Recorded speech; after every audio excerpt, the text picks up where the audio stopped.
All right, folks, what is good? This is the post-game show. I guess you call it post-game show, or my thoughts and opinions on the Georgia Southern Ball State game. Ball State comes down to Paulson to play the Georgia Southern Eagles, and we end up winning this game 34-23.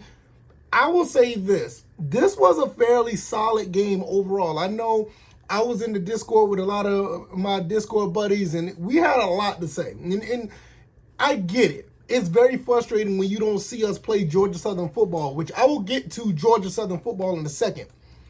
But what I've seen overall is a very solid football game. I saw some things that I didn't see. I saw a lot of things that I didn't like, and I saw a lot of things that I did. And it's the ups and downs of football in general. Now, when I talk about Georgia Southern football, I mostly talk about dominance, because Georgia Southern football has been predicated on dominance for decades.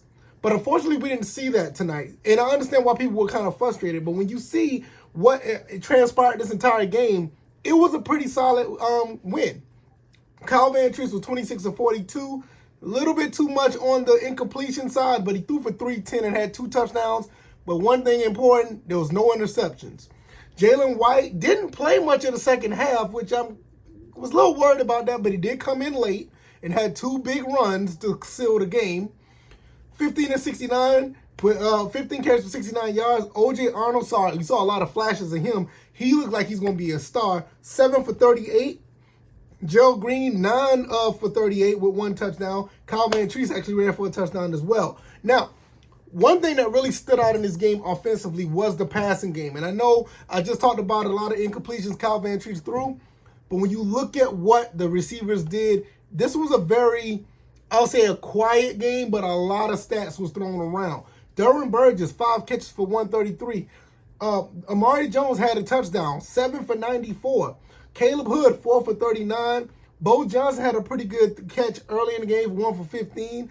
Jeremy Singleton, very, very quiet. I was kind of surprised he only had 11 yards on 3 catches. One catch that I did like to see was J.J. McCaffrey when he dived in for the touchdown. Very good effort by him, but it was only 2 catches for 3 yards. I'm not mad at that because one of those catches was for a touchdown. Now, I look at this on offense and I'll say, you know what? This was fairly solid. This is the new version of Georgia Southern football, people. People think that we're going to run the ball a lot. And I feel that you can be a very potent with the type of running game we have, the running backs we have. We saw how it was done when we played against Nebraska. You actually saw it against UAB. We ran the ball a lot. But make no mistake, this offense is built around the passing game. And this is what it's going to look like. There are going to be some mistakes. Kyle Van Treese is going to make some ill-advised passes sometimes. But at the end of the day, it works, and we saw what happened here. Now, another thing before I get out of here defensively, I don't have much to say about a particular person defensively, but what I will say is these guys went after the running back. They tackled very well. There was a lot of good tackling in this game, which one thing I said that it was going to be a problem if we're not going to be able to tackle. Carson Steele ran for over 100 yards the last few games. Matter of fact, I think he ran for over 120. We held him to 90 yards on 21 carries. He didn't have a touchdown. Vaughn Pemberton, their backup running back, set 5 rushes for 17 yards. We did very good stopping the running game. Very good. And that was one of the reasons why they were never able to get anything going overall. They forced them to pass the ball more. And for all intents and purposes, it did work in their favor, but it wasn't enough because at the end of the day, if you're going to beat Georgia Southern, you're going to have to try to slow this tempo down by running the ball and keeping us off the field. When you're not able to do that, there are going to be some opportunities. When we were able to get back on the field, that's when you saw the touchdown at J.J. McCaffrey. When we got back on the field, that's when you saw the touchdown to Amari Jones. That is one of the reasons why I was real worried about the running game, and it's one of the reasons why UAB beat us. Because to be quite honest, they wasn't going to be able to go toe-to-toe with us if it was a shootout. But they were able to run the ball with their running back, and they ran for like 228. Well, one of the running backs ran for 228. But when you look at the flip side of this game, a guy like Carson Steele, which I talked about on the podcast, I talked about how well he could do against us. we basically shut that down. Kudos to that front seven. Kudos to some guys in the secondary who was able to get some tackles after the catch. We done a very good job tackling this game.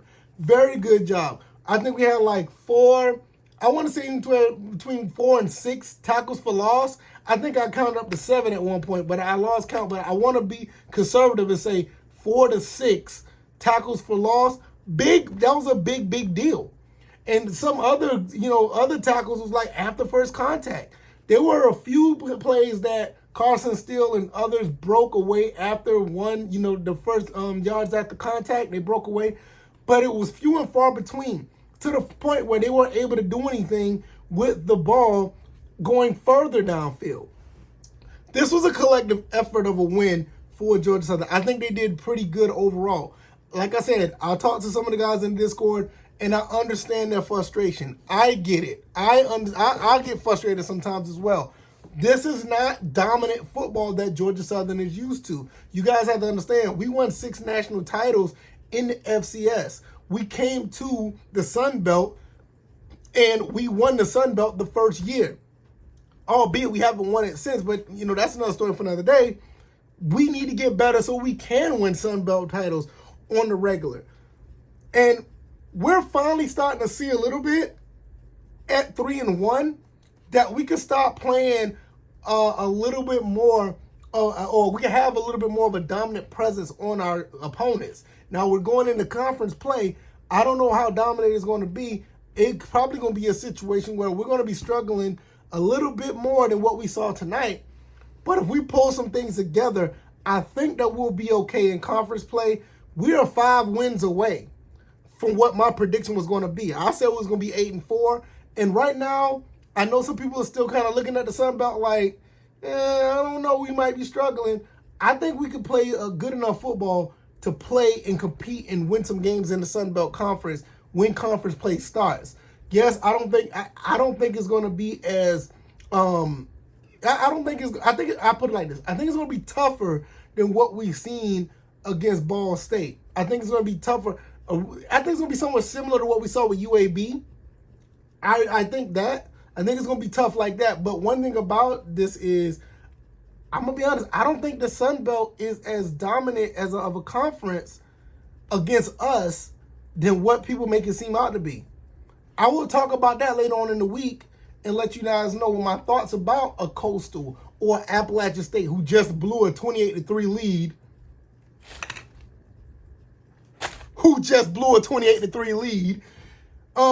Marshall looks okay. Louisiana, I don't know.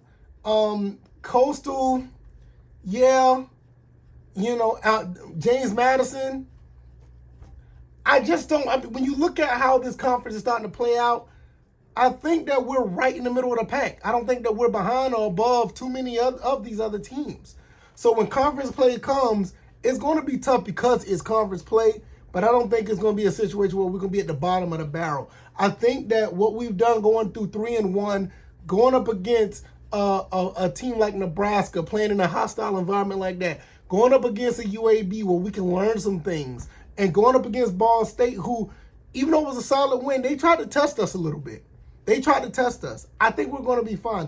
But I'll talk about that more into the podcast coming up later on in the week. Find me on Anchor, Stitcher, Spotify, Apple, or Google Podcasts, or you can find me on YouTube or Rumble. I'm going to get out of here. Hopefully you guys enjoyed this win. We're going to talk about Coastal throughout the week, and this was a pretty solid win. I'm really not down on this team based on the way they played. I think they played pretty good.